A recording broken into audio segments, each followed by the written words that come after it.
રમેશ કટારાએ માફી માંગી। શિક્ષકો અંગેના નિવેદન પર સ્પષ્ટતા કરી। વિવાદિત ટિપ્પણી બદલ માફી માંગવામાં આવી છે। 8મું 9મું પગાર પંચ તેના મુદ્દે નિવેદન આપ્યું હતું। શિક્ષકોના સંદર્ભમાં આપેલ નિવેદનથી વિવાદ સર્જાયો હતો।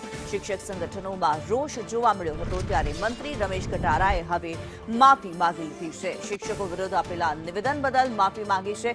8 અને 9મું પગાર પંચ જે હતું, નાણાં પંચ મળતું હોવા છતાં શિક્ષકોની ભૂખ મટતી નથી તેવું નિવેદન તેમણે આપ્યું।